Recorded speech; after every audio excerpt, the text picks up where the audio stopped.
કેન્દ્ર છું. હું અગ્નિનો મોટો ગોળો છું. હું પ્રકાશ અને ઉર્જાનો મુખ્ય સ્ત્રોત છું. બધા ગ્રહો મારી ફરતે પરિભ્રમણ કરે છે.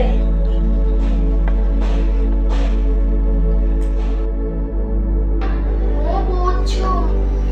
સૂર્યની સૌથી નજીકનો ગ્રહ છું. હું સૌરમંડળનો સૌથી નાનો ગ્રહ છું. હું સૂર્યોદય પહેલા અને સૂર્યાસ્ત બાદ થોડા જ સમય માટે આકાશમાં દેખાઉં છું. મારું નામ શુક્ર છે. હું સૌરમંડળનો સૌથી ચમકતો ગ્રહ છું. હું પૃથ્વીનો જોડિયા ભાઈ જેવો લાગુ છું. મારો ચળકાટ ચંદ્ર જેવો છે. મારે એક પણ ઉપગ્રહ નથી. મારી આસપાસ વાયુઓ અને વાદળોના ઘટ આવરણમાં આવેલા છે. હું પૃથ્વી છું. હું એક ગ્રહ છું. મારો એકમાત્ર ઉપગ્રહ ચંદ્ર છે. હું શુક્ર અને મંગળની વચ્ચેનો ગ્રહ છું. માત્ર મારા પર જ દિવસ, રાત અને ઋતુઓ જેવી ઘટનાઓ જોવા મળે છે. મારે સૂર્યને ફરતે પરિભ્રમણ કરતા 365 દિવસ લાગે છે. પાણી, હવા અને જીવન જેવા તત્વો હું ધરાવું છું. હું ચંદ્ર છું.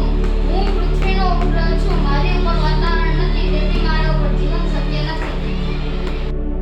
હું મંગળ છું. હું સુંદર અને ચમકતો ગ્રહ છું. હું લાલ રંગનો ગ્રહ છું. મારા પર પૃથ્વી કરતાં વધુ ઠંડી અને ગરમી પડે છે. મારા પર 2 ઉપગ્રહો આવેલા છે.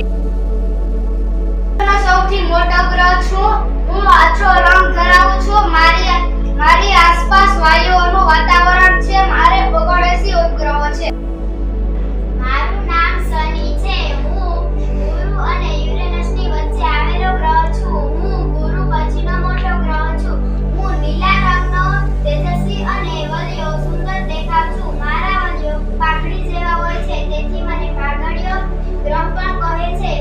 મારે 62 કરતા વધારે ઉપગ્રહો હોય છે. મારું નામ યુરેનસ છે. હું પૃથ્વીથી ઘણો દૂર છું. હું ખૂબ જ ઠંડો ગ્રહ છું. મારા પર સૂર્યનું તેજ આછી ચાંદની જેવું લાગે છે. મારી શોધ 1781માં વિલિયમ હર્શલે કરી હતી. મારું નામ નેપચ્યુન છે.